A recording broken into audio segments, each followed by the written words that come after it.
आज विश्व मधुमक्खी दिवस पर मैं सभी कृषकों, बागवानों, वैज्ञानिकों और विश्व भर के जन जन को बधाई देता हूं। मधुमक्खी जो एक सोशल इंसेक्ट है, अपना कार्य एक पॉलिनेटर के रूप में, जैविक विविधता को बढ़ाने के रूप में और वातावरण की गुणवत्ता को एक बायो इंडिकेटर के रूप में पहचानने के लिए जानी जाती है। हमारी जैविक विविधता जो कि हमारे भोजन का एक आधार है, उसको बनाने के लिए मधुमक्खी एक आधार है। इसका कार्य जितनी सराहना की जाए वो कम है। भारतवर्ष में कई क्रांतियां दर्ज की गईं, जिसमें green revolution, blue revolution, white revolution, red revolution, silver revolution, pink revolution, round revolution, ऐसी कई क्रांतियां दर्ज की गईं।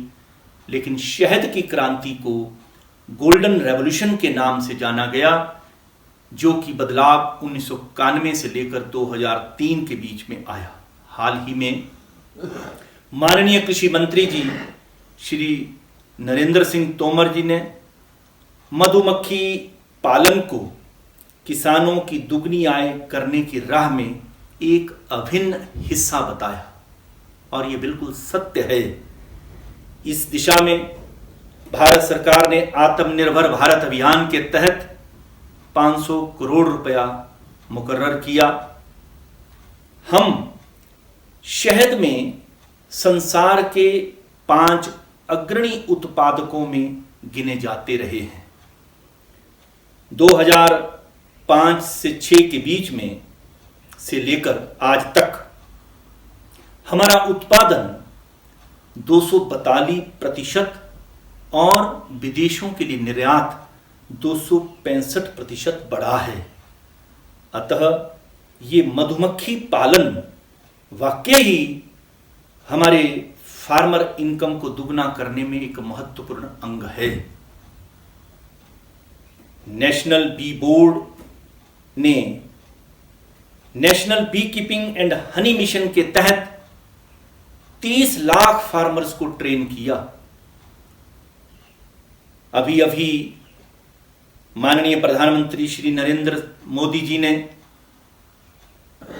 हनी मिशन को एक स्वीट रेवोल्यूशन का हिस्सा बताया और उसका आगाज किया,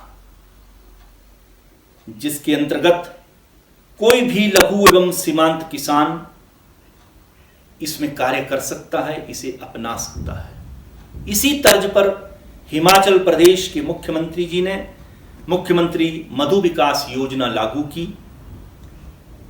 केंद्र सरकार की योजना के तहत कई एफपीओज स्थापित करने के लिए राह बनाई गई। 16 integrated beekeeping development centres बनाने की योजना बनाई गई और कई आयाम इस दिशा में जोड़े गए। 1936 में स्थापित हिमाचल प्रदेश कृषि विश्वविद्यालय के अंतर्गत नगरोटा बी कीपिंग स्टेशन एक ऐतिहासिक अनुसंधान केंद्र है, जो कि श्री सरदार सिंह, जो एक महान वैज्ञानिक रहे हैं, उनकी दिशा निर्देश में तत्कालीन Lalpur agricultural college and research institute के तहत इसे बनाया गया। और ये केंद्र पीएयू लुधियाना के अंतर्गत, फिर एचपी यूनिवर्सिटी शिमला के अंतर्गत और अब CSK Himachal Pradesh agriculture university Palampur के अंतर्गत कार्य कर रहा है।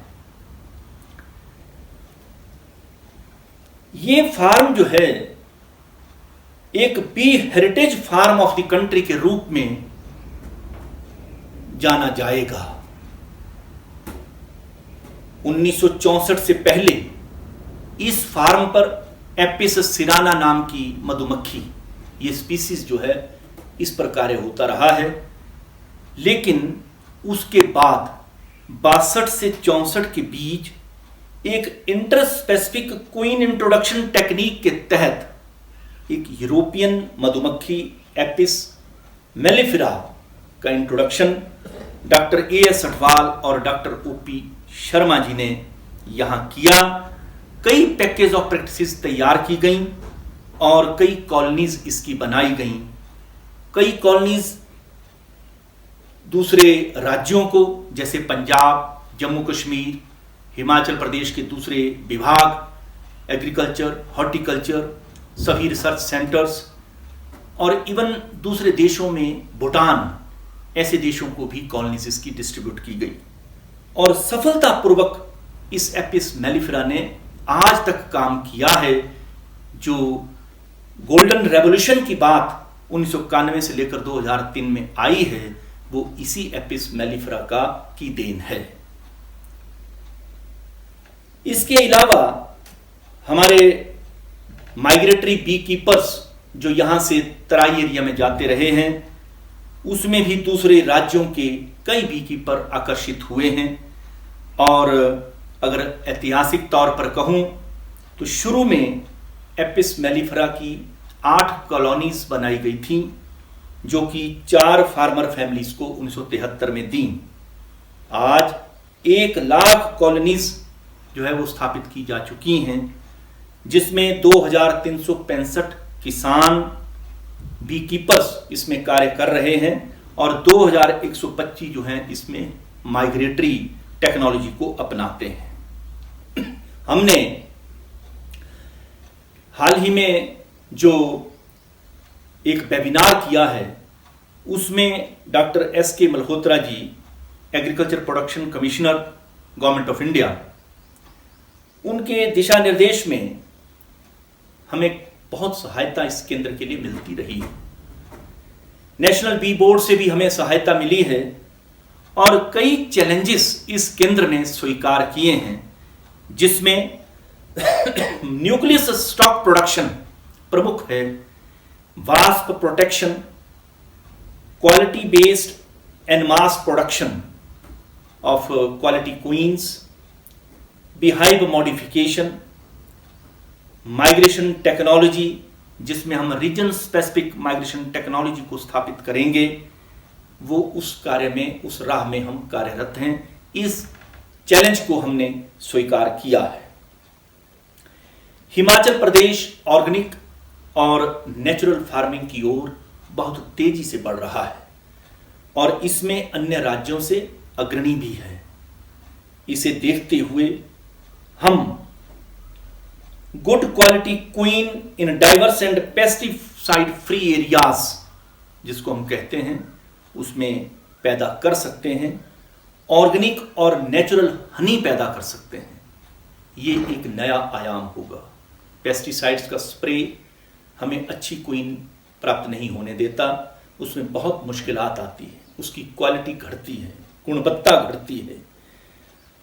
ऑर्गेनिक हनी के लिए एक मार्केट चाहिए, तो मार्केट उसमें स्थापित की जाएगी। ब्रांडेड हनी हिमालयाज से एक नया आयाम स्थापित कर सकता है। जैसे मैंने जैविक विविधता की बात की, हमारा फ्लोरा और फौना, जैविक संपदा, फूलों की खेती, हमारे कई जोन हिमाचल प्रदेश में हैं। लो हिल्स है, मिड हिल्स है, हाई हिल्स में वेट टेम्परेट जोन है, देन ड्राई टेम्परेट जोन है, अल्पाइन जोन है। इन सभी क्षेत्रों में अलग अलग फ्लोरा फौना है, जिसका इस्तेमाल हम विभिन्न तरह के शहद बनाने में कर सकते हैं। उदाहरणार्थ बकव्हीट, भरेस जिसको कहते हैं, एमरंथस, सफेदा, तुनी, सेब, वालनट, हेजलनट, सरसों, रोबिनिया, आड़ू, कत्था, medicinal plants, lucerne, white and red clover, लीची और न जाने क्या क्या। व्हाइट हनी बहुत मशहूर रहा है हिमाचल प्रदेश का। कत्था हनी बहुत महत्वपूर्ण है। वाइल्ड थाइम हनी, जंगली अजवाइन का हनी जिसको कहते हैं, ये बहुत महत्वपूर्ण है। क्लोवर हनी बहुत महत्ता रखता है।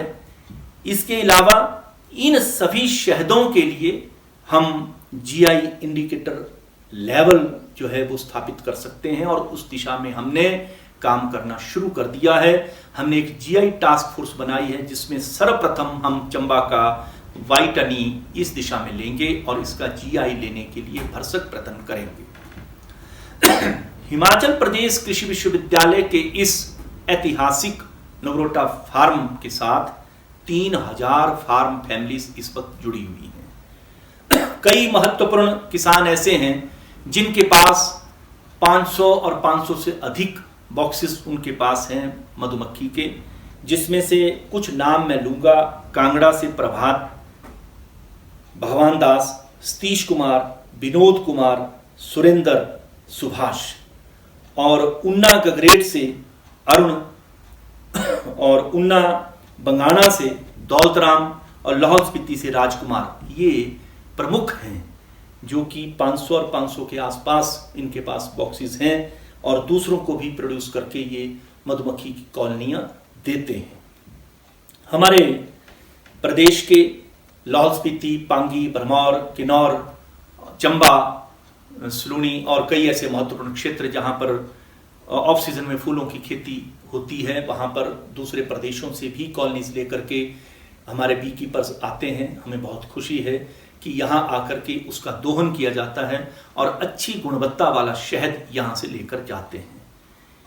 ये ऐतिहासिक बी कीपिंग स्टेशन, ये हमारा नगरोटा का फार्म एक इतिहास रचेगा आने वाले समय में। महर्षि धन्वंतरी जी ने चरक शास्त्र में इसकी गुणवत्ता का, इसकी प्रकार का बखूबी वर्णन किया है।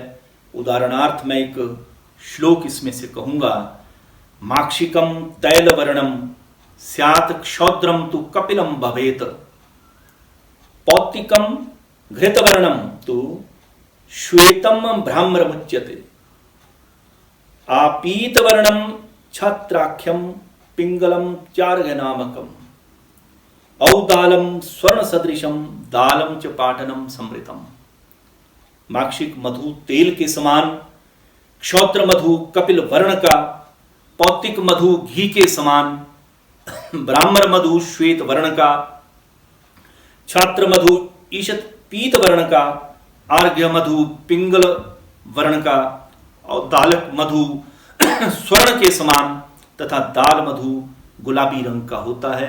इन सभी शहदों की महत्ता भी इसमें बखूबी बताई गई है। हमारे वेदों शास्त्रों में इसका बहुत महत्वपूर्ण है। जब बच्चा पैदा होता है तो उसके मुंह में सर्वप्रथम यही अमृत शहद के रूप में डाला जाता है। नाना प्रकार के इस मधु की गुणवत्ता और उपयोग का वर्णन कई अन्य शास्त्रों में भी हुआ है, कई और शास्त्रों में हुआ है जिसको विदेशों ने भी जाना है और माना है और उस राह पर वो चले हैं। प्रभुपद मधु एक अमृत तुल्य पदार्थ है, ईश्वर द्वारा दिया गया ये एक अमृत तुल्य पदार्थ है। वह परमेश्वर की प्राणियों के कल्याण के लिए एक दिव्य देन है। अतः हम इस प्रभु के अद्भुत उपहार की कीमत पहचानें और इसका सृजन करने वाली मधुमक्खी का सम्मान करें, उससे शहद भी लें और शिक्षा भी लें। शहद, संघर्ष और शिक्षा की धरती मां के इस नन्हे से अति महत्वपूर्ण प्राणी को हम सब नमन करते हैं।